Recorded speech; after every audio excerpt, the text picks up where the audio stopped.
President Mahama refused to swear in.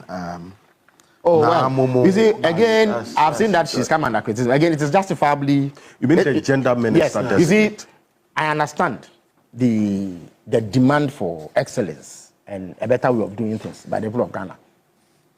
They can demand no less from all of us. As I indicated, we serve at the pleasure of the Ghanaian public. So they have the right to have a certain expectation of delivery from us. But I must indicate that because people were not aware of the background story, the gender minister has been treated unfairly in some ways. What had happened was that this morning, President Mahama is scheduled to travel to Angola, Tanzania, and Kenya for some very important government-related business. Because of that, and yesterday he had a heavy schedule. We had to go to Hua and come back. He was even scheduled to be at the swag event. So last minute he had to rope in the vice president to stand in for him. So he said that at least 6 ministers had been approved. And we were in constant liaison with Parliament because they were also approving some yesterday. So he wanted to approve the whole bunch so that he doesn't have to do it, especially because he will be away for 4 days. He didn't want to leave a vacuum. Because the ministers cannot function fully as they should if they have not been sworn in. And the matters that they have to confront with in the sectors are huge. But they can act too. The Constitution says... Yes, but it's not the same as being there in substantive capacity. So we were liaising with Parliament to see whether they will finish the approval so that we add all of them to the list and then swear them in. By 4 p.m., and at the time we were in Ho, we were just about to set off to come to Accra, it became apparent the Parliament could not meet the deadline of approving the others. A decision had to be taken. So we reached out to the 6 who had initially been sworn in and indicated that if they were close, they should indicate. 5 of them said that yes, they were within the presence of Parliament, so could come to the Flagstaff House in about 10 minutes. Now Momo truthfully indicated that a family emergency had taken her out of Accra.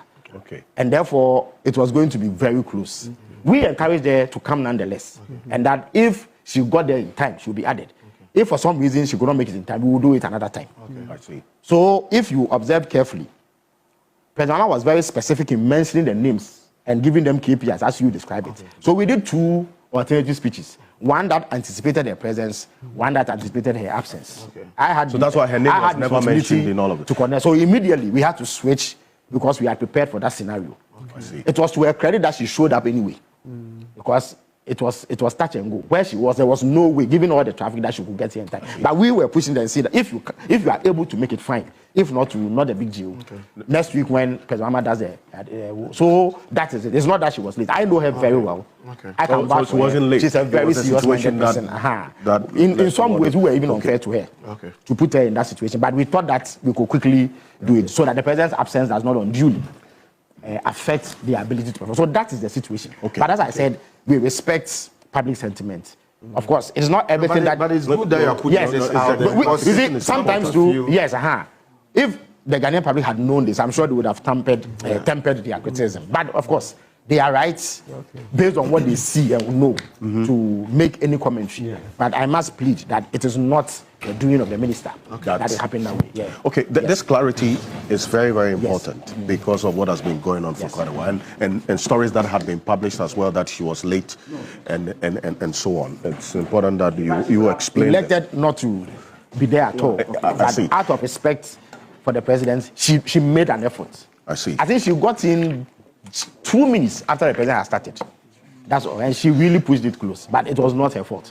Right. Yes. It's some 5 minutes top of the hour, 9 o'clock. And I must indicate. No, I said it way ahead of time. Yes. That so I have we're going to only 5 minutes.